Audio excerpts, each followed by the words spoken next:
There we go. That was a long 15-month hiatus. What color was Mark Henry's jacket? Salmon. Dude, I know. I've That been was a called. salmon jacket. I've been called Varv. I've been called Terry Funk. I've been called Jordan. But Listen, the way that we're starting this is, let's see if I could do this right. Hold on. We have the Kobe jersey because this is a mirror effect. We have the Kobe hat, and we have Kobe Bryant herself right here. The greatest of all time. Yeah. So I was called Jordan. And this is like the Wizards run. This is like old man Ant. It's like old man Logan. Like I'm past the Wolverine days now. I'm just fucking ready to die, bro. Am I X-23? Am I going to take over? Yes. Yeah. Sure. But yeah, I mean, it's been a while. So this is the Rant Foundation. This is our new podcast. We're going to just go over a couple things, guys. Like, you're not going to get why we came back. You're going to have to listen to the actual episode for that. But this is more to test shit, to see if everything works. We already have like 5 things we have to fix, so that's good. But also, we just want to talk about what we think about SummerSlam, what we've been watching, what we've been doing, but not why we came back, because I feel like people are going to want to know why we came back. And that's going to be probably a big topic on the first show. So, as always, with me are my ride or die partners back together again. We have the Bearded Bunny Fillion. Oh, hey. And just the content queen beat me to making an OnlyFans account, Issa. Hola. Yeah, so only Ants is coming out on our Patreon, where it's just going to be butthole shots of me the whole time. I think that won't sell at all, but that's fine. Go to patreon.com. We don't have a Patreon yet, but we will after this is recorded. So Issa, what have you been up to, hon? How's life been? How's life in, Brock Lesnarville, Suplex City? We're going to talk about some shit like how I'm a Randy Orton fan now, but let's first get this out of the way. How's life over there? It's shitty like it is everywhere else in the world. This quarantine's been like insane. But hey, one good thing came out of the quarantine. We're all back together. So there's that. Right. It took a fucking worldwide pandemic to bring us back. You learn to appreciate things. You got to tell those people that you love them more, or you just don't talk to anybody like I have been doing. But it was so funny though, because I was so out. I was like, all right, I'm done. I'm like, and then of course I send the text to Phil where I'm like, hey, listen, I'm done podcasting. The only way I'd ever consider even coming back is if we were going to do the show again with us three. And then Phil texts me, so I've been thinking, and I go, oh fuck. Yeah, here we go. Here we go again. And then we were like, I guess we should text Issa. Yeah, I was like, we should. And then if you said no, we probably would have been like, I don't know. But you said yeah. And well, I've been here. I didn't stop watching. It was just weird for me because you guys know how much I was working, like how many hours I was working. So for me to go from like never being home to having all that extra time, if I didn't like try to find something to do, I was gonna go crazy. Well, here's the question, like, and this isn't wrestling related, but I know how I feel. I'm working 95 hours a week, and I've had off the last 2 days, and it just, again, it's kind of that come back to reality. Look how much stuff you've taken for granted because all you do is work. How does it feel having all that time off? Like if you go back to that, are you going to manage it, or are you going to be like full on like 22 hours a day again? I hate it. Why do you think I'm like putting videos out every day? I need to be busy. I'm not one to just sit around. It drives me crazy. I mean, Roman loves it. And when I go back to work, he's going to probably go in a doggy depression because he's used to having mommy around for everything. And I take him everywhere with me. But outside of that, it's not for me. But I mean, it's different.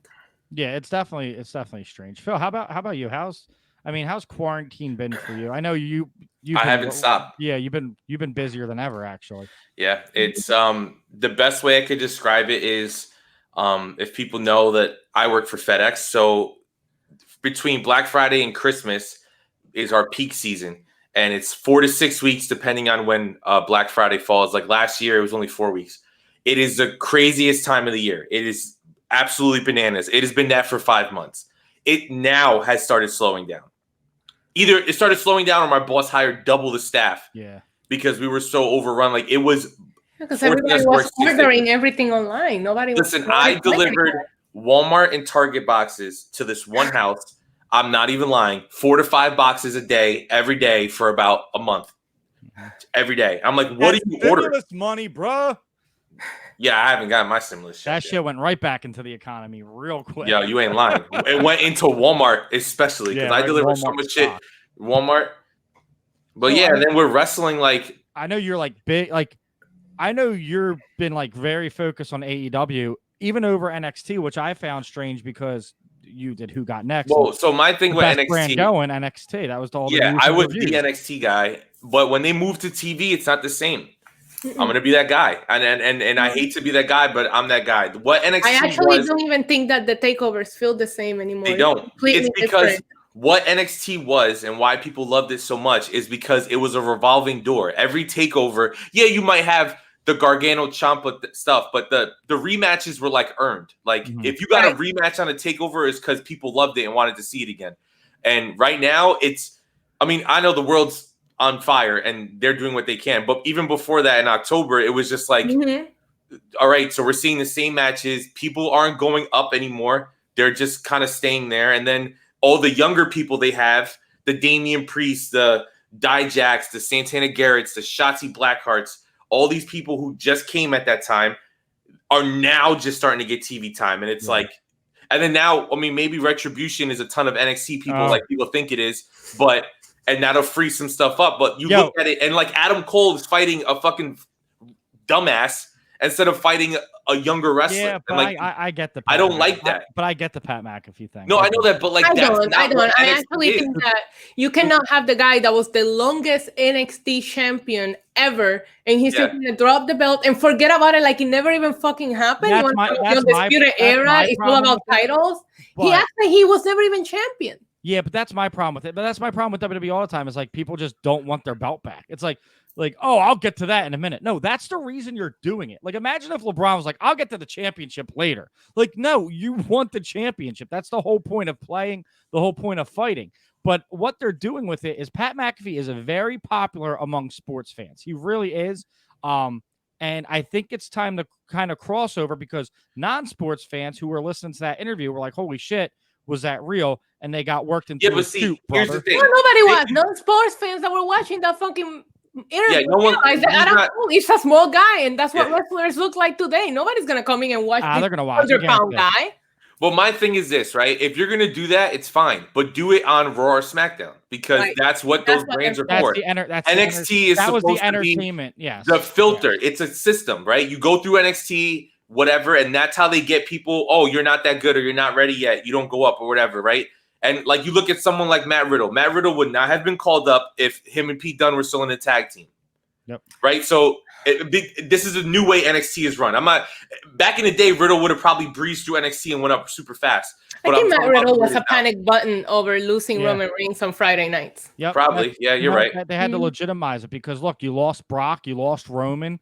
You know what I mean? You need a legitimate guy and someone new because that's the thing we all say we want fresh faces until fresh faces come, and that's just a problem with the fan base is that we want to try something new until new shows up until new not even it's that they don't commit to the new, right? They do the new and then it doesn't work and then they throw it away. Would be so much better if you would have just had them.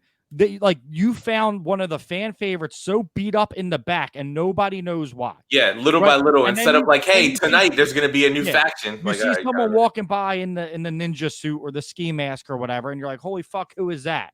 Like the shock factor was taken straight out of Retribution. Now they remind me of that rap group that's all over Facebook, Warrack.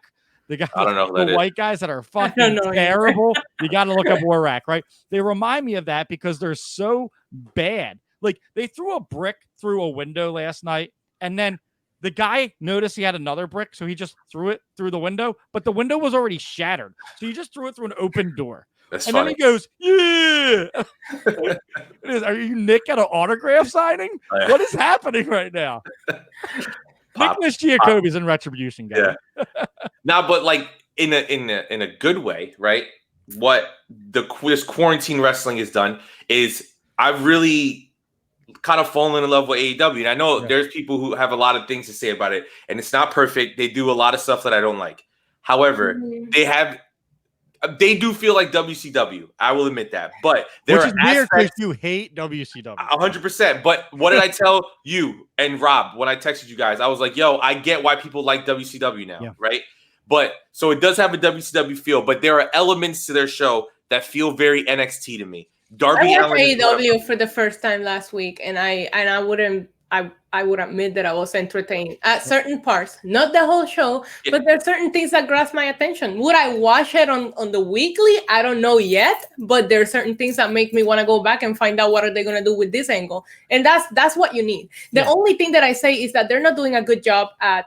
They're catering to the hardcore audience, but if you're a me and tuning in for the first time, a lot of the storylines feel like a clusterfuck. They need to do a better job at explaining for that first-time viewer what's going on. I know a lot of stuff. Well, not a lot, but some of the bigger stuff is built on being the elite, and they said they wanted to keep that kind of going, which is fine. Like Kenny Omega's gonna turn heel any day now, and that's been brought up on being the elite. But if I'm a casual just tuning in, I'm going to be like, why did this happen? You know what I mean? So like if you view AEW for the first time and you see the way Hangman and FTR are looking at each other, you're like, wait, what the hell was that? Meanwhile, they've been slow booking it for like 3 months now. I posted a video on my YouTube channel about my experience watching AEW, and somebody on the comments did a better job at explaining to me the things that I didn't understand that the show did. And I'm like, and that was the problem. You tuning in, the first thing you see is a 12-man tag match, and it's a bunch of storylines all involved in each other, and you don't know. That could have lost me right then and there. If I wasn't reviewing the show later, I would have probably tuned out because it was too much going on. It is a cluster sometimes, but I kind of like that. But again, it's because I follow being the elite. I follow the behind the scenes stuff. If they could find, if they're really serious about this other hour or this second television show, they need to make being the elite almost evolve into an actual TV show. Well, I know that Tony Khan said in interviews that Dark is becoming a TV show. Okay. Obviously, the pandemic happened and it kind of stopped everything, but Dark, a lot of the stuff comes from Dark, right? Like if you guys watch Dark on Tuesday nights, storylines kind of start there because it's a lot of enhancement matches. It's just like the talent we know at beating up indie people. But that's the cool thing that they're doing, right? Is you're seeing a ton of indie stars. Whoever's left, right? That isn't signed. I mean, that's a ton of indie stars. The dopest part, really. Yeah, but like, and they're getting a chance, and like someone like a Ricky Starks, who, I mean, I feel so bad for NWA because all their talent is getting pushed, and people were like, "Oh my God, this person's great, this person's great," and it's like they were all in NWA together like 4 months ago before the pandemic hit. But now there's like Ricky Starks is awesome, Eddie Kingston's awesome, Eddie Kingston, that was my thing. Eddie Kingston, who wrestling fans have known for years, is one of the best promos. Went on Dynamite with Cody Rhodes, who's probably the best, maybe one of the best, second best promo in the company behind MJF, and literally hung with him with no experience on television. This dude stepped up and hit a home run and got signed. And that's cool. Ricky Starks too. Like he had the match with Cody, and then they said that right after it, Tony Khan offered him a contract right when he walked through the back. But see, that's what I like. That's the part of AEW that I love, is there's this new feel to it, and where they're not afraid to change something. Like the best example I could think of is the what the hell was Brandy's group called? The Nightmare Coalition, or whatever the hell it was called. The Nightmare Family or some shit. No, they're all the Nightmare Collective. Yeah, Nightmare Collective, right? And people hated it, and they got rid of it immediately. Like they didn't even let it even try. When Awesome Kong went back to film Glow, they got rid of it and they rebooted Brandy. They've rebooted Brandy like three times. So like they're not afraid to change something. Allie was the bunny in The Butcher and the Blade, and now she's gone. Well, she was Allie first, and then no one cared, and then she was the bunny, and then now she's Allie again. Yeah. Which is cool because they're doing the Nightmare Sisters. There's a storyline, whatever. But see, like their freedom to kind of change stuff on the fly is what I like. Like the stuff where Darby Allin does all his own promos. The casuals off. It's like It's like because I will tell you, I was a casual for the last year of pro wrestling until recently when I started watching all the time, and I would tune in and I go, "What the fuck? Why is Allie not the bunny anymore? Like what happened? Like it was 2 weeks ago. What happened?" Yeah. But that's the only bad part. like but I guess if you're watching every week, it's cool. The creative part of letting MJF go out and cut that promo, letting Darby film his own promos, that Darby Mox match is the reason why AEW thrives, is because they're giving away, and I don't want to say giving away, but they're putting on these TV matches that WWE has the capability of doing, but won't do for free weekly. Now, the last time I felt some type of way about a WWE match on TV was that AJ Styles Daniel Bryan match. I have that ranked as one of the matches of the year, and they gave it to us, which sometimes you got to give the fans something to keep watching weekly. Well, especially now, since there's no pay-per-views, like the pay-per-views are kind of thrown together. It's kind of like you got to do what you got to do, you know? And listen, AEW is giving us those matches because they don't want people to watch NXT. That's the real truth. So it's not like, I think in this particular case is to each their own. And again, about what we're speaking about, I feel like all wrestling is doing something. It makes it easy for all of us to come back because I do think that they have something that each one of us loves, and we can go on and talk forever. But last night, I thought Asuka and Bayley killed it. I thought Kevin Owens and Randy Orton killed it. I thought Dominic taking that beating from Seth Rollins killed it. So I think that maybe it's the women, but I will tell you one thing: WWE is putting on good matches. The problem is can you make it that far into the show? Yeah, because I didn't watch the Asuka Bayley match. It was amazing. I dropped out. But what time was it? 9:45? Like, it was late. Like, it's like, I've been watching this for 2 hours. You know what I mean? And I saw what they were trying to do, because it was the filler that killed the show yesterday. But the show started great. It had a great middle and it had a great end, which is what Raw should do with all 3 hours of that it. ending. But the filler in between. That was the best ending to Raw. Like, this is I could say, like, back to back, well, not back to back weeks, but 3 weeks running where there's 2 endings that made me think about it at the end and go, oh my God, that was awesome. The one was when the Fiend got Alexa Bliss in the Mandible Claw. I thought that was done great because they had the breakup with Nikki. She's left in the ring vulnerable. The Fiend feeds on vulnerability. I thought that was amazing, right? And then last night, Ric Flair cuts a promo. I haven't understood a word Ric Flair has said in 10 years, right? But last night's promo reminded me why he's one of the greatest of all time, because he went to that place of sincereness that is missing in wrestling. I would say Edge brought it back a little bit. Orton is bringing it back. And I think that's why I'm connecting with Orton, is because that's really Randy. Or like, you're seeing Randy get to be Randy. Like, and I can't wait till Roman gets back, because maybe this is the time where they'll let Roman be Roman, you know? And that ending was fantastic. I will say that Bayley Asuka match is unbelievable. Asuka, it has been amazing, but Bayley has taken what they've done with her by turning her heel and just skyrocketed it. Like, if Charlotte decides to leave, I know people had Sasha next in line. I have Bayley next in line, because I think she can carry that company's women division easily. Yeah, I mean, I still wish they would be used. I don't know who's they even have that's like there, right? Because we see kind of like the same group of people every week. I don't know if that's because they're the only ones available, or if that's just the only ones they're choosing to use. But you like Sasha now, huh? You like Sasha now. Well, yeah. I mean, ever since she's came back, she's been better. But it's 2020. It's a weird year, but it's just like, and like I want Randy Orton to win a belt, and I'm Mr. I want new people to win all the time. But I think during this pandemic, there's 2 things you need to do, which kind of contradict themselves in a way. It's build your foundation, right? Randy Orton is the foundation for that WWE title. And not saying you can't give it back to Drew, but like, this isn't the time to be building a new star with no fans there, because there's no memorable moments, because there's no pops. So you give it to Orton. Everyone's loving what he's doing on social media anyway. And whatever, he's established. Sasha is doing the same thing, and Bayley are doing the same thing. But it would be cool for, you know, the mid-card belts, like say the U.S. title, right?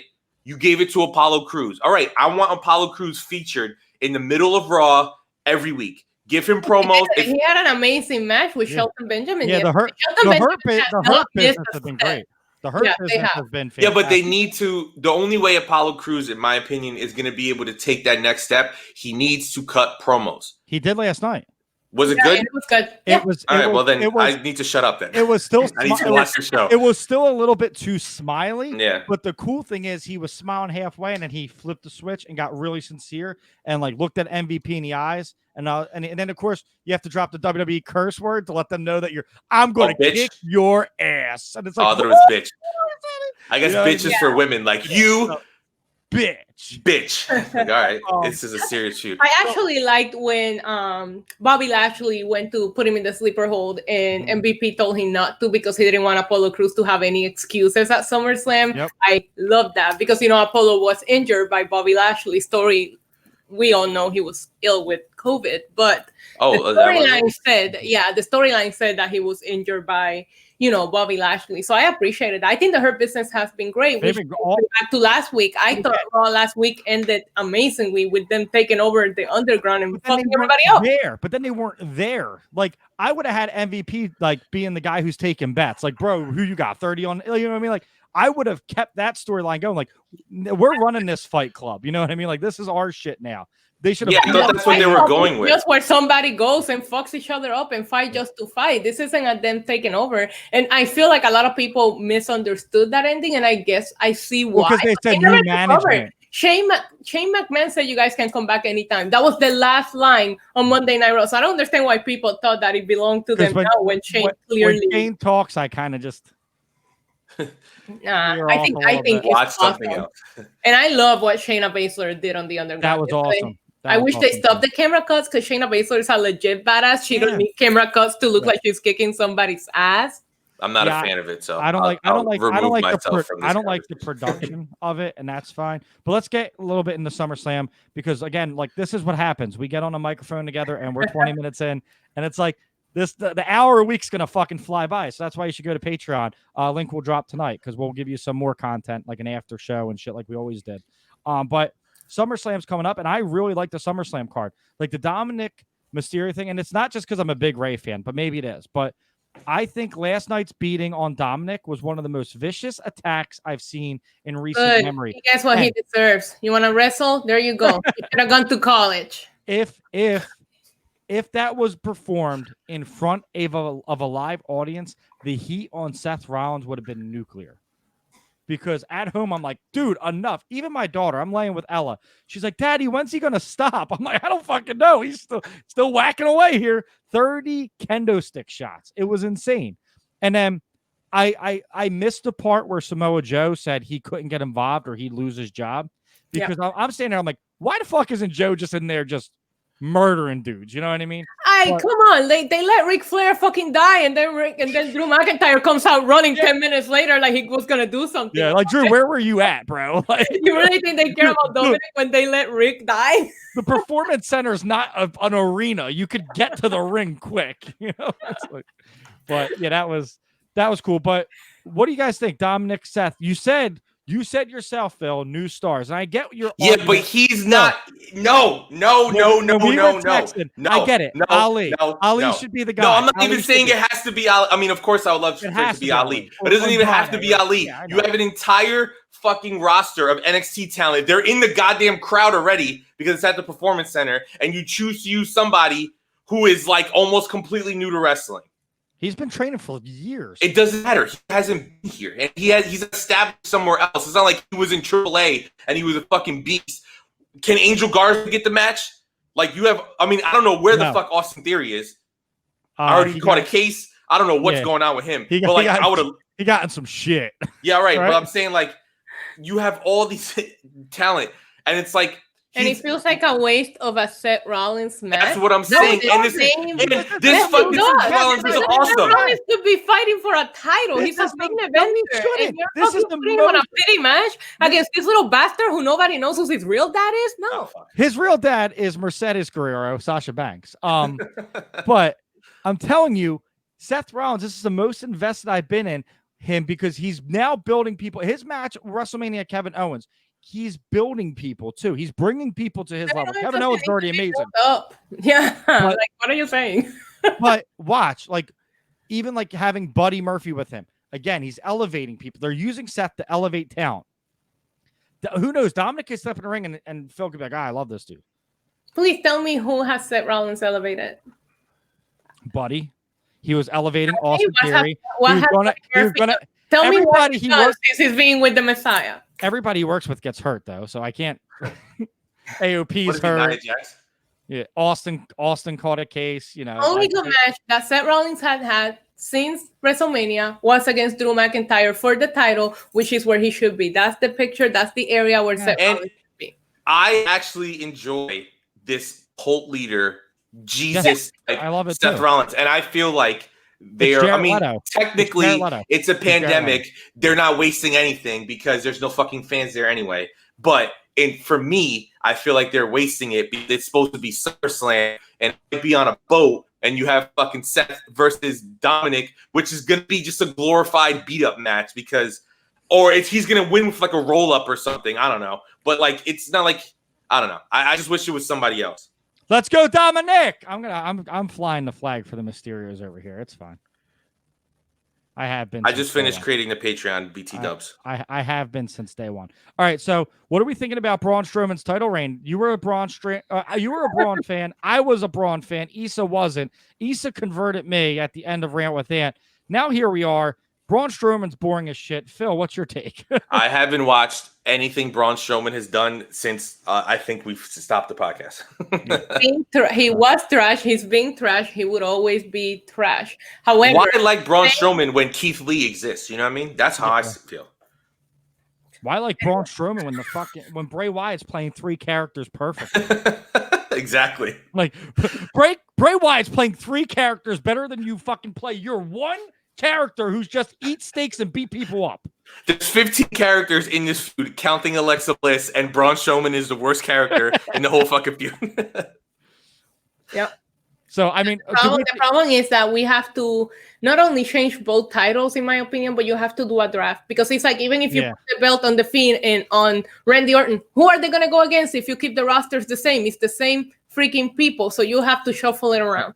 You need, and this is the problem. The Fiend, I get why he got beat. I didn't like that he got beat by Goldberg. I actually hated it, and it made me happy. I wasn't watching at the time because you wanted Roman Reigns to take it off Goldberg. Do not take the fucking title off The Fiend until Roman Reigns is back. That simple. Put it on him. Let him beat the shit out of everyone. Roman comes back, and then you let Roman beat him. I think the issue here was that when they put it on Braun, which I get it. The Fiend had that match with John Cena. I mean, Bray Wyatt, whoever he was playing. But I think nobody knew how long this was going to go on. So I can see why they will make emergency plans and let's see where it goes. And now here we are in August, and now you're going to have to, I feel like now plan for this era to last for as long as it's gonna, and then maybe we can go back to normal. But I feel like they were just making quick plans just until this whole thing ended, because I do think that they thought by SummerSlam, everything will be back to normal and everybody will be crowned the right way at SummerSlam. And here we are. My big issue. Survivor Series. Yeah, my big issue is you don't even have a plan B because you put a briefcase on a guy who isn't the guy, who couldn't carry that shit, man. Like, fuck that shit. Money in the Bank was such a fucking waste. You put Money in the Bank on Otis, so you don't even have a plan B where, okay, we're not going to put the title on the Fiend because we want to keep the Fiend looking dominant and not, kind of contaminate him with having a belt because then eventually he has to lose the belt. You can't even have someone cash in during that match. A briefcase should have gone to AJ Styles. AJ Styles could be in a title picture in any show at any time. Exactly. Mm-hmm. And AJ's did a great job with the IC title, and I love what he did. His match with Riddle was phenomenal. But that's a guy, and that's just funny because we used to say, why don't you move more main roster guys down to the IC title picture, more main event guys? And it's like they do that, but like you did it when you don't have Roman. And then this isn't just for the men. You don't have Roman. You don't have Becky. You don't have Charlotte, right? I don't think the women's division have been an issue. No, but I'm just saying your draws are gone. Daniel Bryan. You have these people that people tune in for. Yeah, they're not there. And they're not there. So it's like, why? This is the time where you're like, okay, reliable AJ Styles. You're popular. You get it done. Nakamura. Why can't he be back in the picture? People love him. Put him back in the title picture. Put him in there.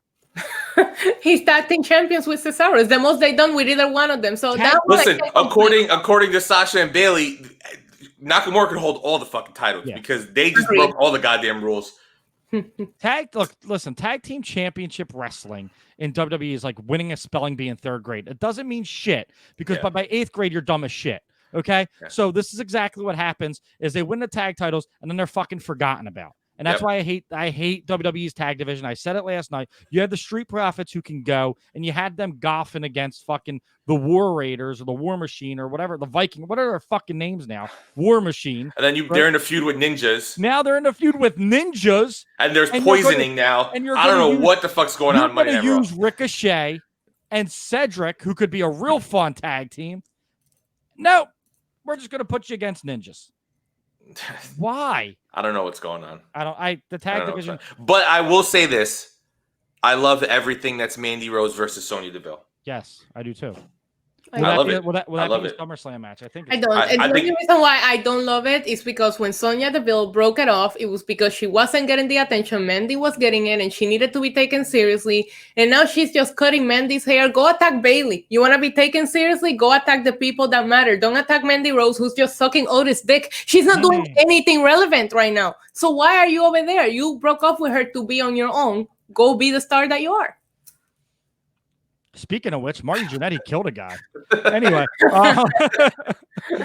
you just told me like you broke up, and I just saw Shawn Michaels, kind of super kick Marty Jannetty through the window in my head. But it's true. She said she wanted You broke up seriously, and now she's just cutting extensions. That hair is not even real. Like I wanted Mandy to come out the next week with new extensions and be like, "Bitch, what's your problem? Are you okay?" That was unbelievable.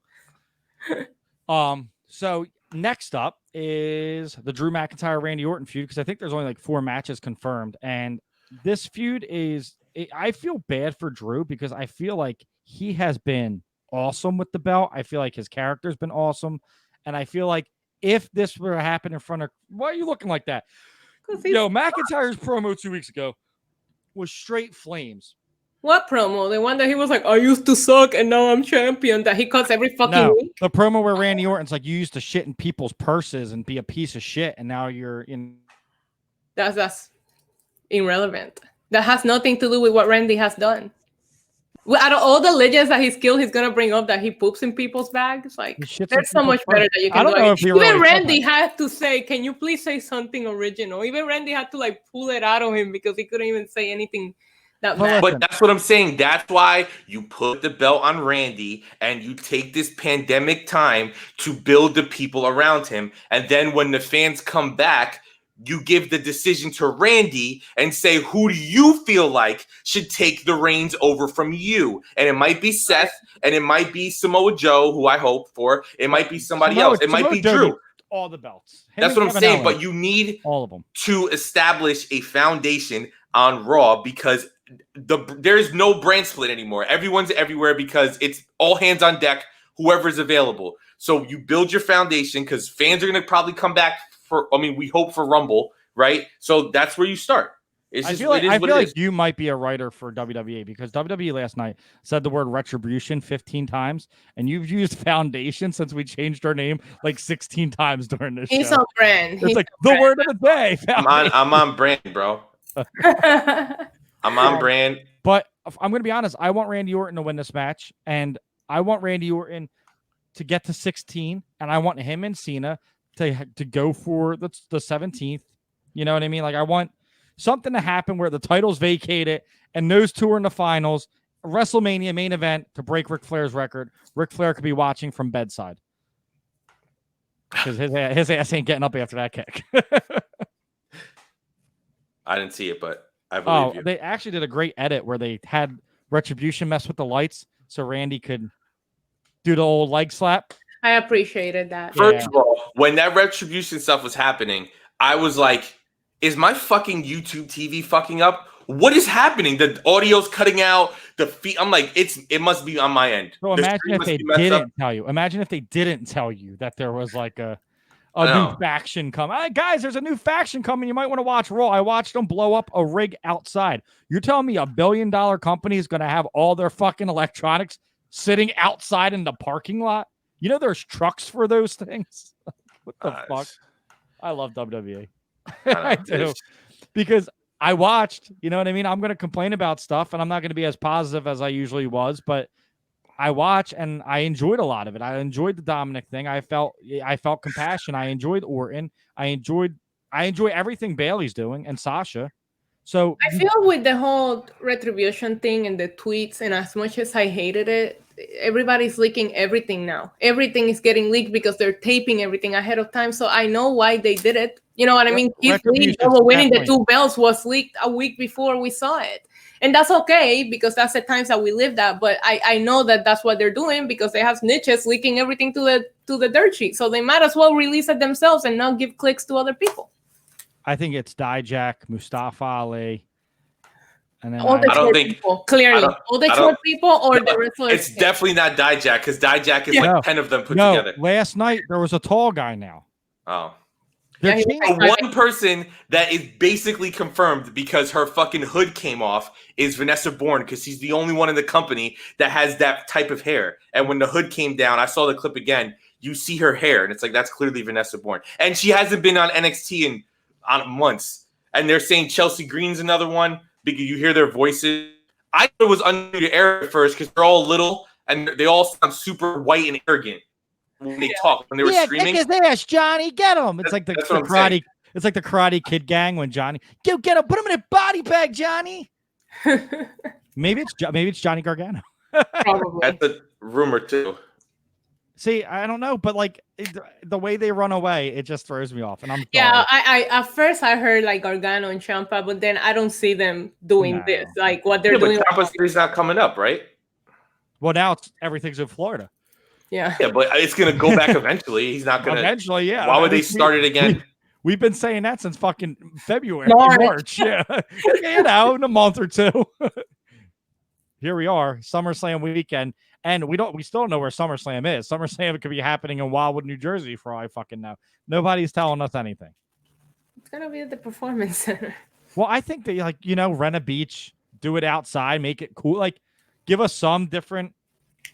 Yo, how fucking cool would it be if they pulled off what I thought UFC was going to pull off and do a fight island? Because I was so angry. The fight island, but they're doing everything still indoors. It's like, that's what I'm saying. I ordered the first UFC pay-per-view in like 10 years because I thought these dudes were going to fight on a beach like Mortal Kombat, and it was still in an arena. I was like, whatever. And then the person that I ordered for lost in the first round by submission in like a minute.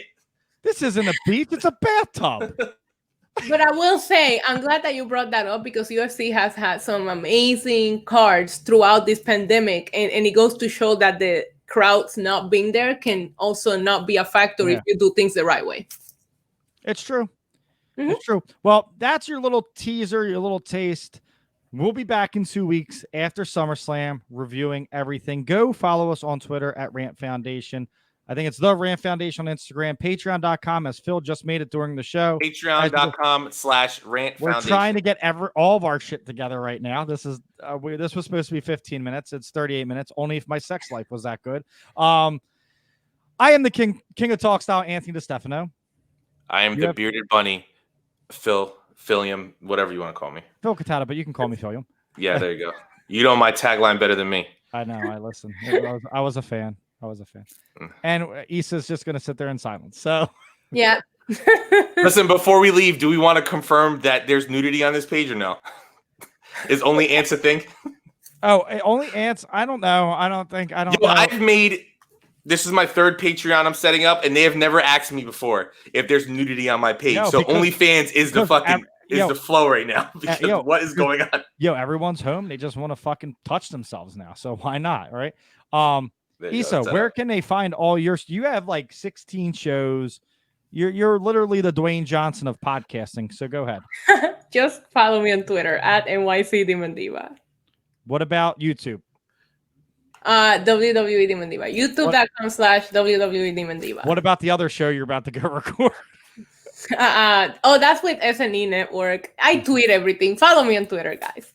Follow her on Twitter and patreon.com again, Rant Foundation, because shit's expensive now. We leave for a year and a half now. Everything costs money.